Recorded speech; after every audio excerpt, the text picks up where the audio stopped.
नमस्कार, मी भूमीज किचन मध्ये तुमचं मनपूर्वक स्वागत आहे। सो आज आपण बनवणार आहोत पारंपरिक पद्धतीने खरवस। खरवससाठी काय काय लागणार आहे बघून घेऊयात आपण। चिरलेले बदाम, गूळ, वेलची पावडर, चिकाचं दूध। आता आपण गूळ किसून घेऊयात।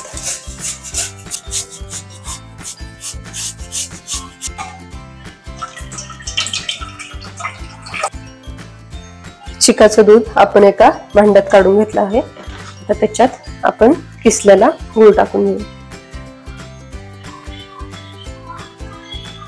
माझं 1 लिटरचं प्रमाण आहे। राहिलेलं उरलेलं 1 लिटर मध्ये दूध घेतलेलं आहे आणि अर्धा किलो गूळ।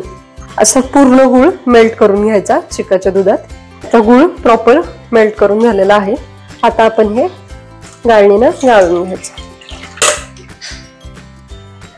आता आपण चिक कुकरला बॉईल करणार आहोत। आता कुकर पहिल्यांदा हीट व्हायला ठेवून देऊया। त्याच्यात 1 तांबा पाणी घातलंय मी आणि फुल गॅसवर ठेवून देऊया। आता पाणी उकळायला ठेवलंय आपण। आता कुकरच्या डब्यात चिक ओतून घेऊया।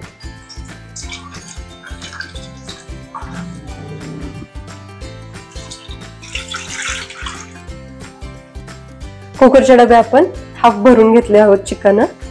आता आपण त्याच्यात वेलची पूड टाकून घेऊ।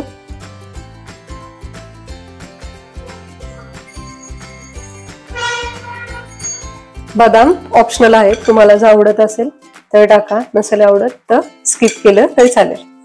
केशर पण ऑप्शनल आहे, तुम्हाला जर आवडत असेल तर टाका।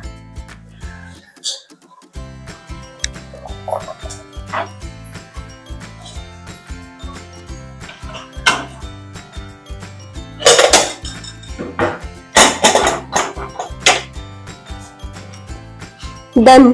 आता गॅस फुल ठेवलेला आहे मी। आता आपण ह्याच्या 5 शिट्ट्या करून घेऊयात आणि मग खरवस डन। काल आपण बघितलंच, मी त्याला ओव्हरनाईट मुरायला ठेवून दिला होता। खरवस रात्रभर मुरली की खूप सुंदर लागतं खायला। आता आपण चेक करूयात। आहाच, मस्त एकदम प्रॉपर शिजली आहे। एकदम स्मूथ झालेला आहे। असं प्रॉपर प्रमाण ठेवलं की खरवस एकदम स्मूथ तयार होते। आहाच, मस्त।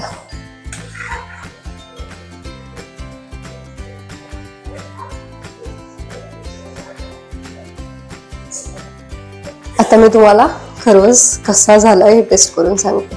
एकदम सॉफ्ट आहे, मस्त प्रॉपर झाला। एकदम सॉफ्ट आहे, फ्लफी आहे आणि प्रॉपर गोड आहे। तुम्हाला जर माझा व्हिडिओ आवडला असेल तर लाईक, शेअर, सबस्क्राईब करा।